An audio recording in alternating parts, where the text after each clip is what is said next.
ఈరోజు పరిగిలో రైతుల్ని పరామర్శించడానికి రైతులకు భరోసా ఇవ్వడానికి వెళ్తున్నటువంటి మమ్మల్ని ఇవాళ అన్యాయంగా అరెస్ట్ చేసేటువంటి ప్రయత్నం ఈ ప్రభుత్వం చేస్తా ఉంది. వాస్తవానికి ఇవాళ రేవంత్ రెడ్డి పాలన రాక్షస పాలనగా మారింది. ఇవాళ రాముడెవడో రాక్షసుడెవడో ఇవాళ నిరుద్యోగ యువకుల్ని అడిగితే చెప్తారు. రాముడెవడో రాక్షసుడెవడో లగచెర్ల రైతులను పరిగి రైతులను అడిగితే చెప్తారు. ఇవాళ రేవంత్ పాలన ఒక రాక్షస పాలనగా మారింది. ఎక్కడికక్కడ దళిత గిరిజన భూములు లాక్కోవడము, భూములు కొల్లగొట్టడము, పేదల ఉసురు పోసుకునే ప్రభుత్వంగా మారింది. ఇవాళ రేవంత్ రెడ్డి నీది ఏ పాలననో 6 గ్యారెంటీలు ఎగ్గొట్టిన ఎవరిని అడిగినా చెప్తారు.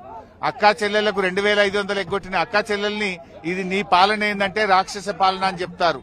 రుణమాఫీ చేయక రైతు భరోసా చేయని రైతుల్ని అడిగితే నీది రాక్షస పాలన అని చెప్తారు. ఇవాళ నీ పాలన పోలీస్ పాలన, నీ పాలన రాక్షస పాలన, నీ పాలన గడీల పాలన, నీ పాలన దుర్మార్గ పాలనగా మారిపోయింది. ఇవాళ కనీసం ప్రజాస్వామ్యం లేకుండా పోయింది. ఈ రాష్ట్రంలో పోలీస్ రాజ్యం నడిపిస్తా ఉన్నావు. ఇవాళ కష్టాల్లో ఉండేటువంటి రైతుల్ని మాట్లాడించడానికి, పలకరించడానికి కూడా పోయేటువంటి విధంగా ఇవాళ మానవ హక్కులను కాలరాస్తా ఉన్నావు. ప్రజాస్వామ్యాన్ని కూని చేస్తా ఉంది ఇవాళ రేవంత్ రెడ్డి ప్రభుత్వం. కనీసం మేము మాట్లాడే హక్కు లేదా మాకు?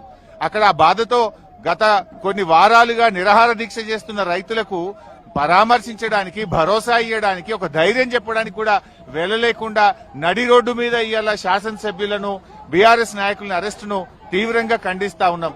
నిన్ననే ఆదిలాబాద్ మీటింగ్ లో ఏం మాట్లాడినావు? మమ్మల్ని ఎవరు తిట్టినా నేను అరెస్ట్ చేస్తలేను, మమ్మల్ని ఎవరు ఏమన్నా అరెస్ట్ చేస్తలేను నిన్ను ఆదిలాబాద్ లో అన్నావు కదా. మరి ఇవాళ మమ్మల్ని ఎందుకు అరెస్ట్ చేస్తా ఉన్నావు? అంటే నీ మాటలకు చేతలకు పొంతన లేదా?